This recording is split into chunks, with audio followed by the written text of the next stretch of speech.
नमस्कार, मैं हूं अमित कुमार पालित। सुबह के 10 बज रहे हैं और आप देख रहे हैं दमदार 10। सड़क से लेकर संसद तक आज दिल्ली में घमासान का राउंड 2 है। आज जंतर मंतर से शंभू बॉर्डर तक 2 फ्रंट खुल चुके हैं। जहां जंतर मंतर पर छात्रों ने दोबारा तंबू गाड़ा है, तो वहीं पर शंभू बॉर्डर पर किसान एकजुट हो रहे हैं। जंतर मंतर से लेकर शंभू बॉर्डर तक चप्पे चप्पे पर पुलिस तैनात है। तो 2 तस्वीरें आप देख रहे हैं। एक तरफ है जंतर मंतर, जहां आज भी प्रदर्शनकारी मौजूद हैं। दूसरी तरफ है शंभू बॉर्डर, जो पंजाब हरियाणा बॉर्डर है, जहां पर एक बार फिर से किसान इकट्ठा होने लगे हैं दिल्ली की ओर कूच करने के लिए। लेकिन प्रशासन ने भी पूरी तैयारी कर रखी है और शंभू बॉर्डर पर जो पुल है, उस पुल के ऊपर बैरिकेडिंग लगाई गई है ताकि जो किसानों का ये जत्था है, ये दिल्ली की ओर ना जा सके। दूसरी तरफ जंतर मंतर पर इस वक्त सीजेपी के तमाम जो कार्यकर्ता हैं, जो समर्थक हैं, वो मौजूद हैं। यहां पर पुलिस ने किसी को भी रोका नहीं है आने के लिए। जंतर मंतर पर शांतिपूर्ण प्रदर्शन करने की पूरी इजाजत दी जा रही है। सबसे पहले बात जंतर मंतर की करते हैं। थोड़ी देर में मॉनसून सत्र का दूसरा दिन शुरू होगा, लेकिन उससे पहले जंतर मंतर पर प्रदर्शनकारियों की भीड़ जुटनी शुरू हो चुकी है। स्टेज लग गया है। मंच पर हल्की हल्की बारिश के बीच प्रदर्शनकारी जंतर मंतर पर जमा होने लगे हैं। पुलिस ने भी किसी को रोका नहीं है। पुलिस का कहना है कि शांतिपूर्वक प्रदर्शन करने वालों को नहीं रोका जाएगा और यह भी साफ कर दिया है कि अगर किसी तरह का बवाल किया गया तो ऐसे लोगों के खिलाफ सख्त एक्शन लिया जाएगा। उधर प्रदर्शनकारी आज फिर संसद की तरफ मार्च करने की तैयारी में हैं। ऐसे में पुलिस ने सुरक्षा के पूरे इंतजाम भी किए हैं। जंतर मंतर से लेकर संसद तक जगह जगह बैरिकेडिंग कर दी गई है। उधर छात्रों के इस प्रोटेस्ट की आड़ में सियासत भी खूब हो रही है। आज फिर विपक्ष के कई नेता जंतर मंतर पर पहुंच सकते हैं। कल जंतर मंतर से लेकर संसद मार्ग तक खूब बवाल हुआ है। आंसू गैस के गोले दागे गए हैं, लाठीचार्ज तक हुआ, पथराव भी हुआ और ऐसे में आज दिल्ली पुलिस कल से भी ज्यादा अलर्ट मोड पर नजर आ रही है। ये तस्वीरें आपको हम दिखा रहे हैं। 3 तस्वीरों में आप देख सकते हैं कि फिलहाल ये देखिए सुबह किस तरह से मंच को यहाँ पर सजाया जा रहा है और यहाँ पर सोनम वांचुक की तस्वीर लगाई गई है और साथ ही साथ यहाँ पर जो समर्थक हैं धीरे धीरे पहुंचने लगे हैं और अभिजीत दीप के भी आपको यहाँ पर नजर आ रहे हैं। दिल्ली पुलिस ने पूरे इलाके की सुरक्षा कड़ी कर दी है। ये तस्वीरें शिक्षा मंत्री धर्मेंद्र प्रधान के घर के पास की है, जहां पर सबसे ज्यादा सिक्योरिटी लगाई गई है, डिप्लॉय किया गया है। जगह जगह बैरिकेडिंग कर दी गई है। आशंका है कि प्रदर्शनकारी धर्मेंद्र प्रधान के घर की तरफ भी पहुंच सकते हैं, हंगामा कर सकते हैं, क्योंकि उनकी जो मांगे हैं उसमें से एक महत्वपूर्ण मांग है कि धर्मेंद्र प्रधान को इस्तीफा देना चाहिए। प्रदर्शनकारी नीट पेपर लीक को लेकर प्रोटेस्ट कर रहे हैं। शिक्षा मंत्री धर्मेंद्र प्रधान से इस्तीफा मांग रहे हैं। कल केंद्रीय मंत्री जेपी नड्डा और कॉकरोच जनता पार्टी के डेलीगेशन के बीच मुलाकात हुई थी। सीजेपी ने नड्डा के सामने 3 मांगे रखी हैं। पहली है कि शिक्षा मंत्री धर्मेंद्र प्रधान अपने पद से इस्तीफा दे दें। दूसरी है नीट से जुड़ी हर मौत के लिए 1 करोड़ रुपए मुआवजा दिया जाए जिनकी जान गई है। तीसरी, सोनम वांचुक को अस्पताल से छुट्टी मिले और वापस उनको धरना स्थल यानी जंतर मंतर पर लाया जाए, जहां पर वो अपना अनशन खत्म करेंगे। इस वक्त मेरे 2 सहयोगी मेरे साथ जुड़ गए हैं। अनामिका गौड़ हमारे साथ जुड़ी हैं और साथ ही शोएब रजा भी हैं। अनामिका, इस वक्त आप कहां पर मौजूद हैं? क्या आपको नजर आ रहा है? कितने लोग इस वक्त पहुंचे हैं?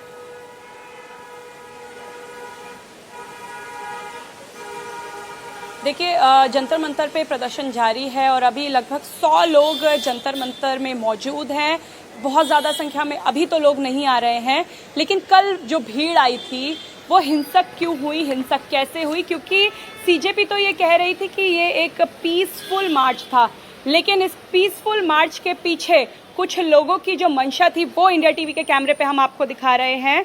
इस समय हम एक सरकारी शौचालय के ऊपर मौजूद हैं जो ठीक सामने है पार्लियामेंट स्ट्रीट पुलिस स्टेशन के। देखिए, आपको यहाँ पर जो पुलिस की बैरिकेडिंग नज़र आ रही है वो है पार्लियामेंट स्ट्रीट थाना और वहाँ से 50 कदम दूरी पर उल्टी तरफ सड़क की इस समय ये सुलभ शौचालय है, जहाँ पर कल 4 प्रदर्शनकारी चढ़े और यहाँ पर जो टाइल्स रखी हुई थी, ईंटें रखी हुई थी, उन्हें तोड़ा और इतनी बड़ी बड़ी ईंटों से दिल्ली पुलिस के ऊपर पथराव किया। हम आपको बता दें कि यहाँ से ही संसद का रास्ता जाता है। कल प्रदर्शनकारी इसी सड़क से जा रहे थे और दिल्ली पुलिस का जो हैवी डिप्लॉयमेंट था वो यहीं पे था।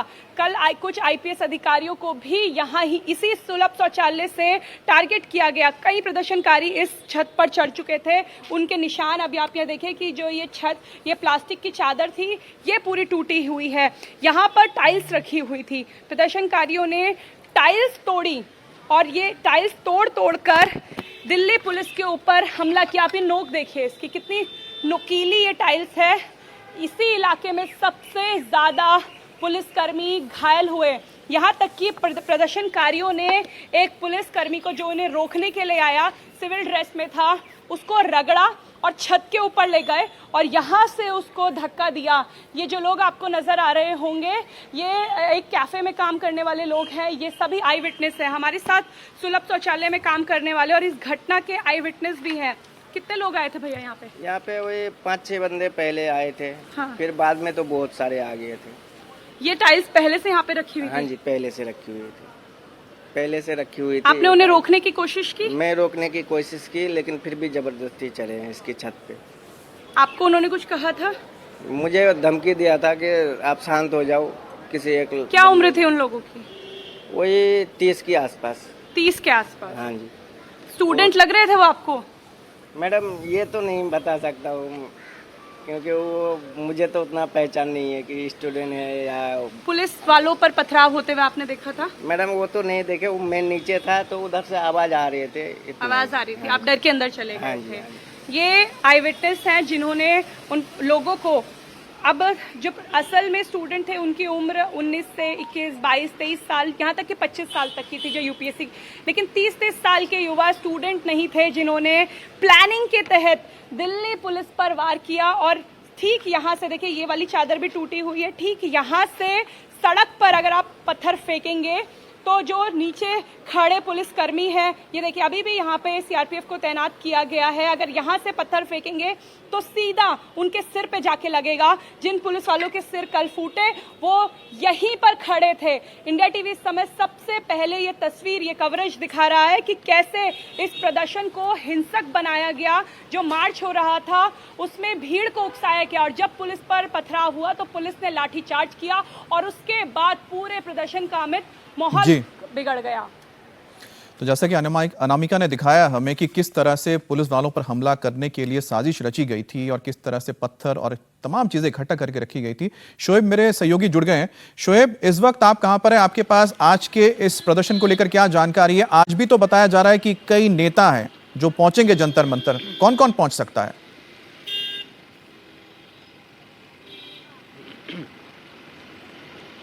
बिल्कुल, देखिए आज यही उम्मीद है कि नेता जंतर मंतर पहुंचेंगे सपोर्ट करने के लिए। इसीलिए हम ये देख रहे हैं कि संसद खास तौर पर, क्योंकि पुलिस को ये भी डर है कि कल की तरह ऐसा ना हो कि भीड़ इकट्ठी हो जाए, तो संसद पर बहुत ज़्यादा सुरक्षा को आज बढ़ा दिया गया है। बैरिकेड्स और पुलिसकर्मियों को आप देखेंगे, क्योंकि इसी गोल चक्कर तक कल जो प्रदर्शनकारी वो पहुँच गए थे। रेल भवन और प्रेस क्लब का जो ये गोल चक्कर है और इसको पार करते ही ये संसद भवन है सामने। इसलिए आज यहाँ पर हमें महिला जो पुलिसकर्मी है या जो पुरुष भी है पुलिसकर्मी, वो यहाँ नज़र आ रहे हैं ज़्यादा तादाद में। हालांकि जब संसद चलती है तो यहाँ सुरक्षाकर्मी रहते हैं, लेकिन आज ज़्यादा डिप्लॉय यहाँ पर जो फोर्स है वो नज़र आ रही है। इसके अलावा जो दरवाजे वो तो बंद हैं, बैरिकेड्स कई लेयर की यहाँ लगा दी गई हैं और इसके अलावा वाटर कैनन और दूसरी जो गाड़ियाँ हैं वो भी यहाँ साफ तौर पर नज़र आ रही है। तो कल के बाद पुलिस किसी भी तरह का जो रिस्क है वो नहीं लेना चाहती। कल अचानक से इतनी ज़्यादा भीड़ हो गई थी। आज सुचारू रूप से ट्रैफिक अभी तक चल रहा है, कल पूरा बंद था। लेकिन यहाँ क्योंकि संसद से निकलकर अगर कुछ नेता जंतर मंतर की तरफ जाने की कोशिश करेंगे और उनके समर्थक भी जाहिर सी बात है कि उनके साथ होंगे, तो फिर जो माहौल है वो गर्मा सकता है। इसलिए पुलिस संसद पर भी बहुत सख्त जो पहरा है पुलिस का वो यहाँ नज़र आ रहा है। इसके अलावा दूसरी जगहों पर भी इसी तरह की सुरक्षा को बढ़ाया गया है। आज सतर्कता बहुत ज़्यादा बरती जा रही है, भीड़ इकट्ठा ना हो इसकी कोशिश भी पुलिस की तरफ से की जा रही है। जंतर मंतर जो एक स्थान है जहां पर जो प्रदर्शनकारी है वो बैठे हुए हैं, लोग वहीं जाए अगर किसी को आना है। शोएब, जब आप बता रहे हैं जंतर मंतर की बात, तो हम तस्वीरें दिखा रहे हैं कि इस वक्त जंतर मंतर पर किस तरह के हालात हैं और आप देख सकते हैं कि मंच एक बार फिर से खड़ा हो गया है। अभिजीत दीप के वहां पर नजर आए हैं और साथ ही साथ वहां पर धीरे धीरे आप देख सकते हैं कि जो सीजेपी के समर्थक हैं वो भी इकट्ठा होना शुरू हो चुके हैं।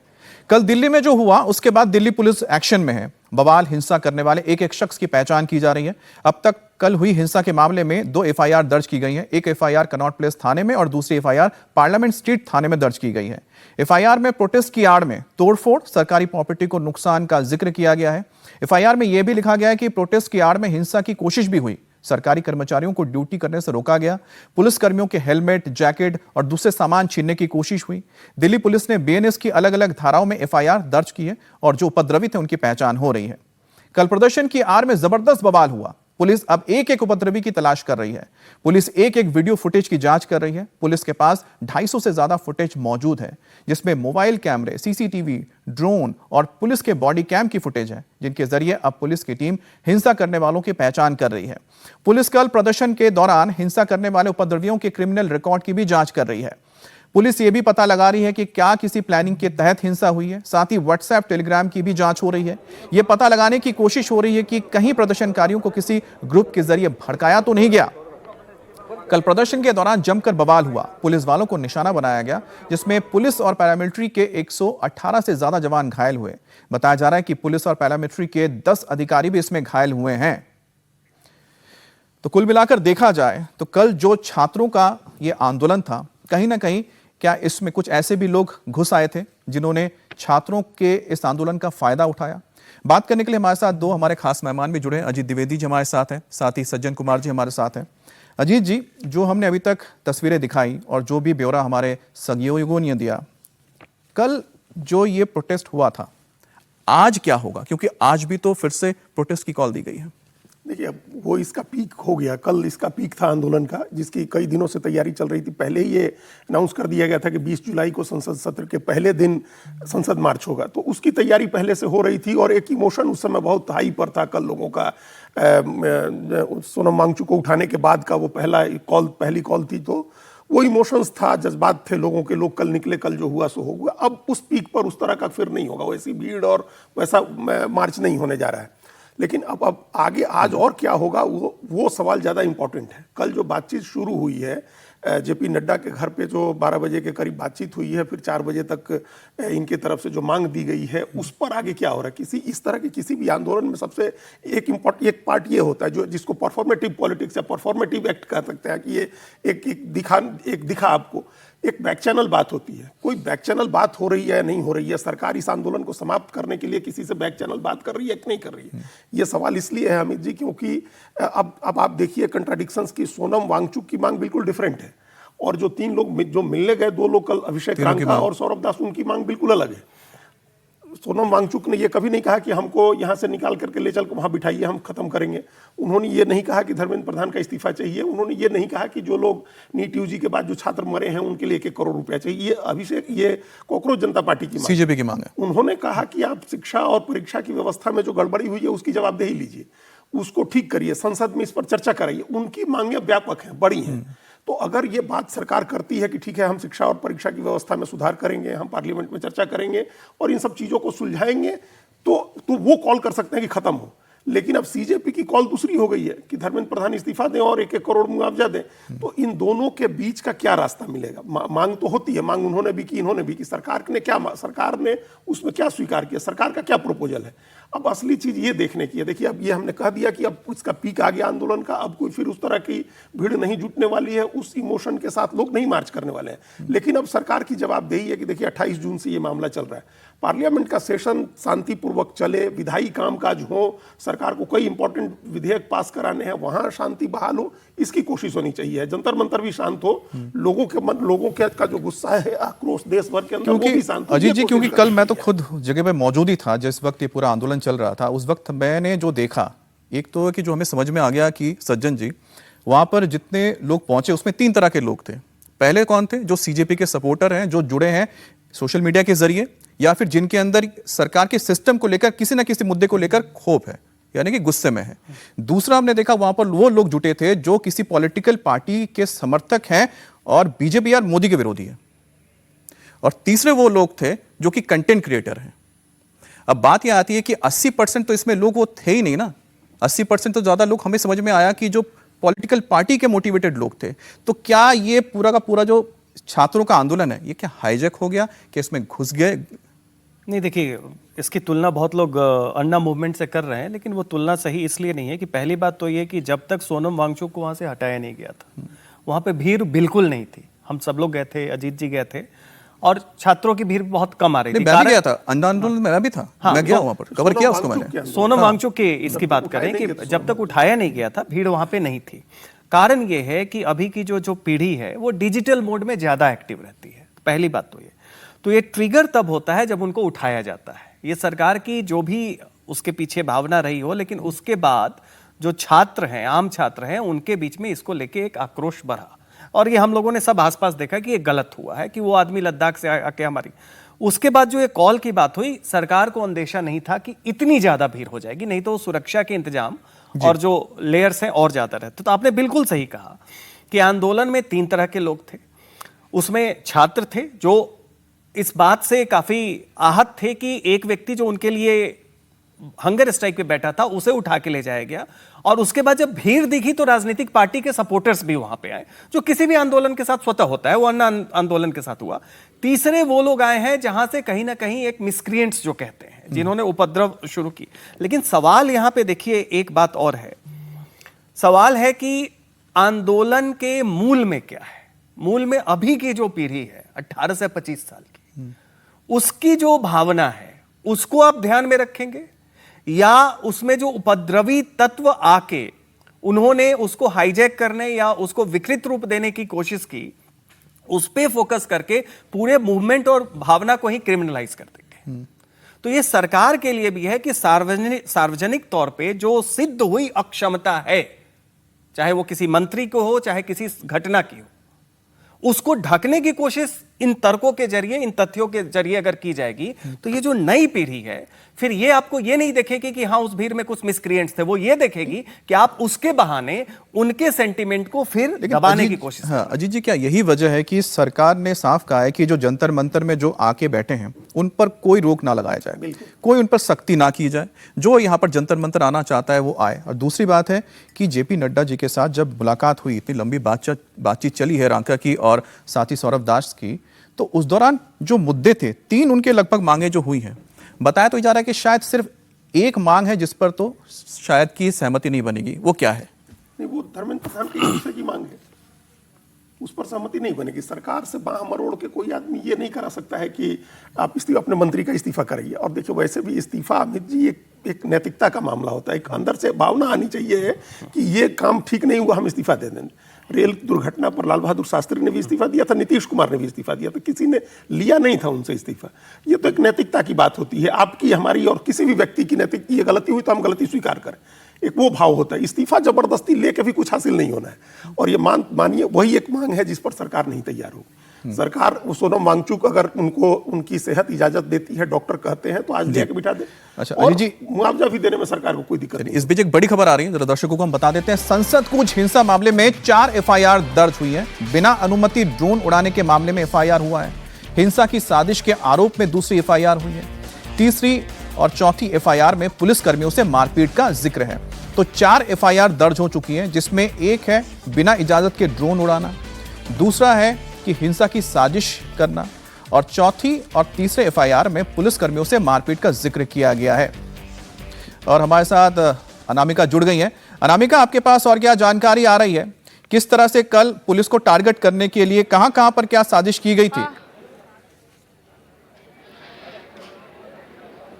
बिल्कुल अमित, इस समय हम जंतर मंतर पे मौजूद हैं और आपको ये अपडेट दे दें कि सीजेपी का जो मंच है उसे दोबारा बनाने की जो कोशिश है वो इस समय हो रही है। छत को दुरुस्त कर लिया गया है, टेबल लगा ली गई हैं और जो तस्वीरें हैं वो दोबारा से रख दी गई है। मंच को दुरुस्त कर लिया है, साफ कर लिया है।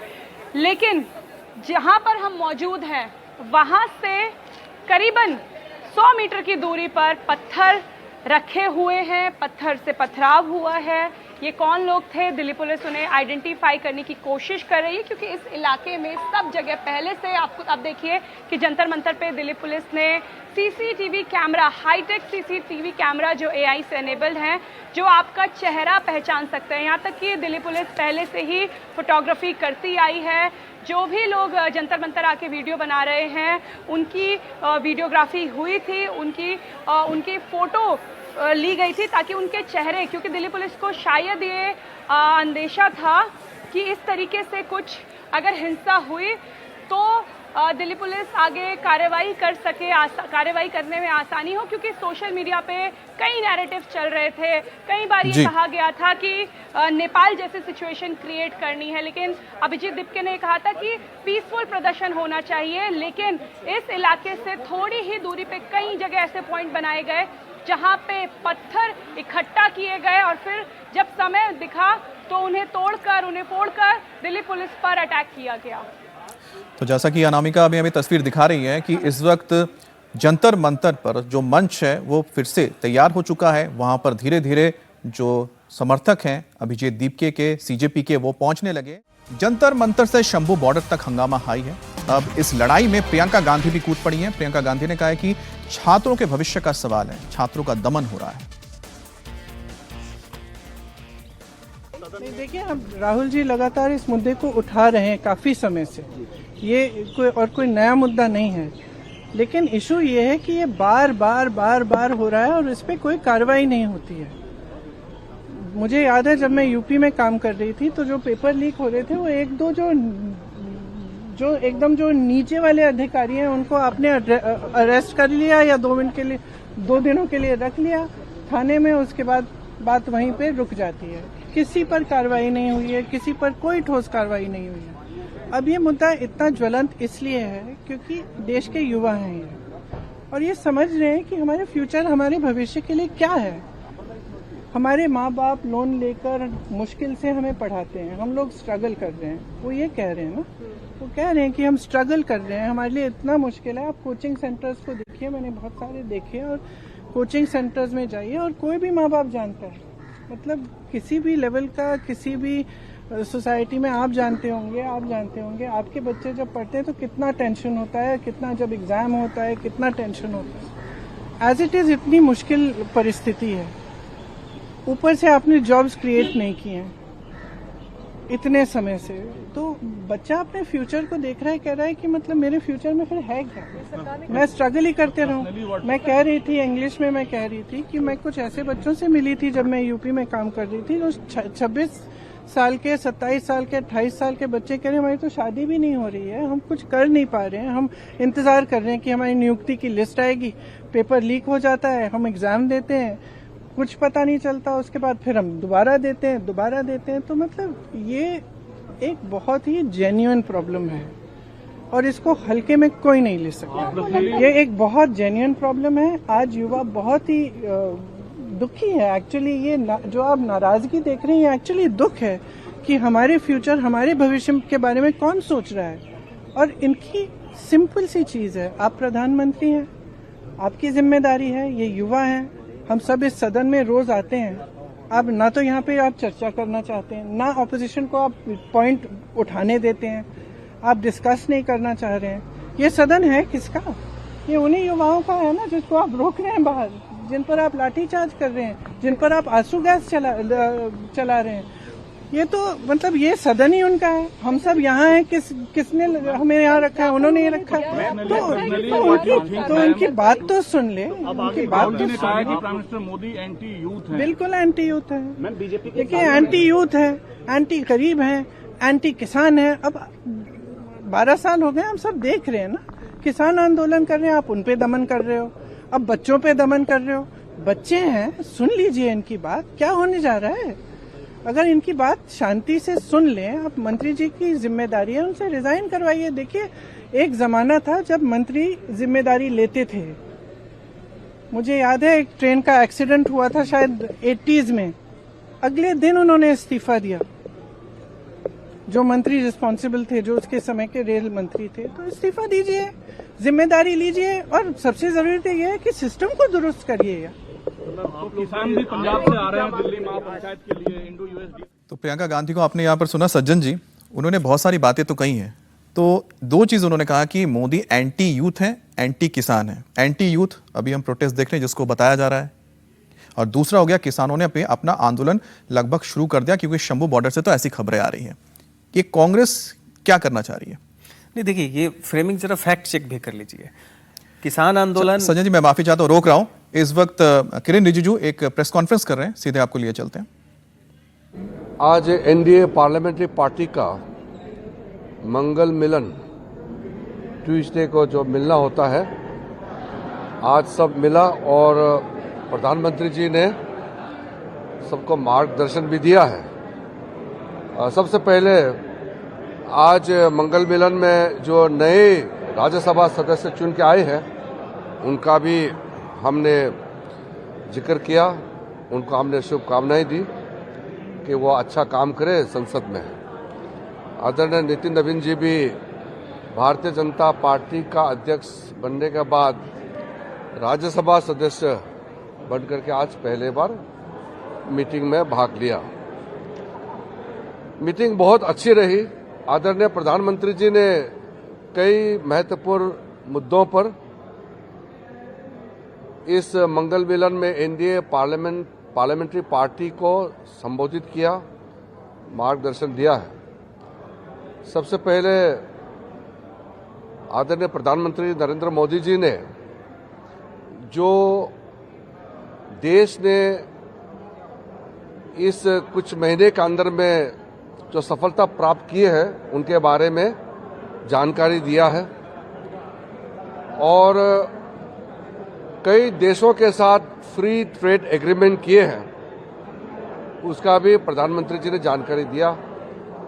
फ्री ट्रेड एग्रीमेंट कई देशों के साथ भारत ने किया है, उस पर आदरणीय प्रधानमंत्री जी ने कहा है जितना भी फ्री ट्रेड एग्रीमेंट हुए हैं उसमें किसानों को लेकर के, किसानों का इंटरेस्ट, उसको प्राथमिकता देते हुए कोई नुकसान होने नहीं देंगे। किसी भी देश के साथ, किसी भी गुट के साथ फ्री ट्रेड एग्रीमेंट हुए हैं उसमें किसानों का हित को सबसे सर्वोच्च ध्यान दिया जाएगा और दिया गया है, इसलिए ये किसानों के हित में और देश हित में रहेगा। नीट के एग्जाम के बारे में आदरणीय प्रधानमंत्री जी ने कहा है कि जब पेपर लीक का खबर आए तो ये बड़ी खबर आ रही है।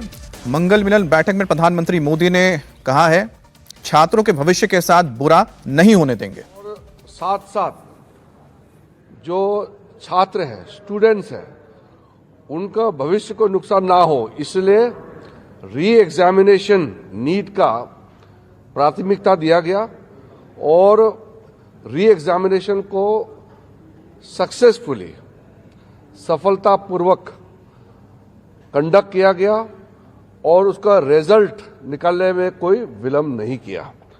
तो दोबारा इस तरह का पेपर लीक ना हो इसके लिए सख्ती से कदम जो उठाया गया है, जिन्होंने पेपर लीक धंधे में जो लिप्त है, जो लोग दोषी पाए गए हैं, जिसको अरेस्ट किया गया है उसको जेल में डाल करके प्रधानमंत्री जी ने ये अपील भी किया है कि उनका जो सजा है उसको सख्ती से सख्ती सजा कैसे दिया जाए उसमें सारा टॉप क्लास के वकील लोग भी साथ दें ताकि जो पेपर लीक जैसे पाप काम किया है उन लोगों को घोर सख्त सजा मिले और आगे पेपर लीक नहीं होने के लिए सख्ती से जो कदम उठाया गया है उसके बारे में भी प्रधानमंत्री जी ने जानकारी दिया। और प्रधानमंत्री जी ने यह भी कहा कि पेपर लीक सिर्फ एक राज्य का मामला नहीं है, सिर्फ केंद्र सरकार का मामला नहीं, पूरा देश का हर एक राज्य में जहां जहां पेपर लीक करने में जो लोग लिप्त है, जो लोग इस धंधे में इन्वॉल्व है, जिन्होंने काम इस तरह का घिनौना किया है, पाप काम किया है, उनको सजा देने के लिए सब एकजुट होना चाहिए। ये कोई दलगत राजनीति का विषय नहीं है, ये देश का विषय है और युवाओं का भविष्य के साथ कोई खिलवाड़ नहीं होने के लिए और खिलवाड़ नहीं करने देने के लिए सख्ती से कदम भी उठाए, सजा भी दे दोषियों को और फिर फुल प्रूफ सिस्टम काम जो अभी कर रहे हैं उसमें भी सब मिल करके करें, इसको प्रधानमंत्री जी ने बल दिया है। और साथ में अभी जो सत्र, जो मानसून सत्र चल रहे हैं उसमें पूरा एनडीए सकारात्मक भूमिका निभाएंगे। हम देश के लिए जो भी बिल्स, बिजनेस लेके आए हैं इसके लिए पूरा एनडीए एकजुट होकर के हम इसको पारित कराएंगे और हम विपक्ष के साथियों से भी हम अनुरोध करते हैं कि हम मतभेद हो सकते हैं अलग अलग पार्टियों का, लेकिन संसद देश के लिए, देश का भविष्य के लिए, युवाओं के लिए काम करे और इसके लिए हम संसद के सदस्य चुन के आए हैं, सब मिलकर के काम करें, इसमें बल दिया है। धन्यवाद। Did PM speak anything about yesterday's protest? Prime Minister had stated very clearly that all those who were involved in paper leaks, in the recent NEET paper leaks, are arrested. 13 of them are put into jail, and Prime Minister desires that these people should be given most stringent possible punishment. And also Prime Minister stressed that to prevent any future leaks for any examination for any state, we must come together to ensure that no matter these people, this gang, these people who are involved in paper leaks, they should be not only punished, but future leaks should be prevented by all stakeholders coming together for the sake of the youth of our country. The safety, security, and for the future prospect of our youth are our priority. So Prime Minister Modi ji has stressed that the youth of the country will not only be given full assurance for prevention of future. तो इस वक्त की बड़ी खबर आपको बता दें, प्रधानमंत्री मोदी ने जो इस वक्त बैठक ली थी उसमें उन्होंने नीट पेपर लीक को बड़ा बयान दिया है। उनका कहना है कि जो भी इसके लिए दोषी हैं उनको कठोर से कठोर सजा दी जाएगी और साथ ही जो छात्र हैं, जो देश के युवा हैं, उनका भविष्य नहीं बिगड़ने दिया जाएगा, उनके साथ बुरा नहीं होने दिया जाएगा। तो प्रधानमंत्री मोदी ने इस पूरे मामले पर अपनी नजर बनाए रखी थी। प्रधानमंत्री मोदी ने साफ कहा है कि नीट पेपर लीक में जो भी दोषी हैं उनको बख्शा नहीं जाएगा, उनके खिलाफ सख्त कार्रवाई होगी। सज्जन जी, प्रधानमंत्री मोदी इस बात को लेकर कंसर्न है, उन्हें पता है क्या हो रहा है और ये जाहिर करता है कि प्रधानमंत्री कोई ना कोई कदम उठाएंगे आगे चलकर। नहीं, निश्चित तौर पे ये बात देखिए बहुत ही बढ़िया है कि प्रधानमंत्री इसका संज्ञान ले रहे हैं और एनडीए की मीटिंग में इस बात को प्राथमिकता के साथ कह रहे हैं कि इस पे कोई भी टॉलरेंस नहीं होगी, इस पे सख्ती से कदम उठाई जाएगी। और निश्चित तौर पे ये एक विश्वास, जो ट्रस्ट डेफिसिट है छात्रों के बीच में और जिस तरीके से एग्ज़ाम को लेके एक अनिश्चितता, एक शंका पैदा हुई है उसके लिए। और जहाँ तक सरकार की छवि की बात है, इस पीढ़ी में एक प्रश्न चिन्ह लगा है तो प्रधानमंत्री के संज्ञान में है, तो उम्मीद हम लोग कर सकते हैं। चलिए थोड़ी और डिटेल ले लेते हैं। हमारे साथ इंडिया टीवी के पॉलिटिकल एडिटर देवेंद्र पराशर भी जुड़ गए हैं। देवेंद्र, प्रधानमंत्री मोदी ने बहुत बड़ा बयान दिया है और जो प्रधानमंत्री मोदी ने साफ कर दिया है कि जीरो टॉलरेंस है जो नीट पेपर लीक की तरह या पेपर लीक के किसी भी इस तरह के कांड में शामिल होंगे। जी हाँ, बिल्कुल निश्चित तौर पे। और इस संदर्भ में उन्होंने ये बताया कि किस प्रकार से 13 लोगों को गिरफ्तार किया गया है और इनके खिलाफ धुरंधर वकील खड़े होने चाहिए, इनको कड़ी से कड़ी सजा दिलाई जानी चाहिए। साथ ही उन्होंने ये बताया कि छात्रों को तकलीफ हुई लेकिन उसके बाद राज्य सरकारों के साथ मिलकर सफलतापूर्वक नीट का एग्जाम कराया गया है। पीएम ने यह भी कहा कि छात्रों को गुमराह करना आसान है लेकिन सही रास्ता दिखाना मुश्किल, क्योंकि बहुत कोमल मन होता है छात्रों का। और उस लिहाज से जो गिरोह बने हुए हैं उन पर भी पीएम ने अटैक किया। गिरोह समझा सकता है कि जो पेपर लीक कराते हैं उनको लेकर। तो ओवरऑल इस पीएम के संबोधन को देखें तो पीएम ने स्पेस में जो डेवलपमेंट हो रहा है, स्पेस में भारत ने जो उपलब्धि हासिल की है, भारत के स्टार्टअप ने जो उपलब्धि हासिल की है उसका जिक्र करते हुए फिर उसमें बात आगे बढ़ाते हुए फिर नीट को लेकर विस्तार से बोला। पीएम ने राहुल गांधी का नाम लिए बिना एक व्यंग्य भी किया कि आज के युवा, जैसे स्पेस में जो स्पेस की कंपनी के एवरेज उम्र है जिसके बारे में पीएम ने कल भी बोला था कि तकरीबन 28 वर्ष है, ऐसे युवा जब 56 साल के होंगे तो सोचिए देश के लिए कितना कुछ अच्छा कर चुके होंगे। तो ओवरऑल अगर आप देखें तो प्रधानमंत्री के लिहाज से निश्चित तौर पे बहुत बड़ा बयान। और नीट को लेकर सीधे सीधे उन्होंने ये कहा है कि छात्रों को तकलीफ नहीं होने देंगे और जो दोषी हैं उनके खिलाफ कठोर कार्रवाई होगी और आगे बहुत अच्छी व्यवस्था हो, इसके लिए लगातार काम किया जा रहा है। अमित। देवेंद्र, प्रधानमंत्री मोदी जब भी कोई बात रखते हैं तो काफी दूरगामी होती है, तो क्या उनका संकेत किस तरफ है? क्योंकि अगर इसका मतलब साफ है कि कुछ ना कुछ उन्होंने तैयारी कर ली होगी पेपर लीक के मुद्दे को लेकर।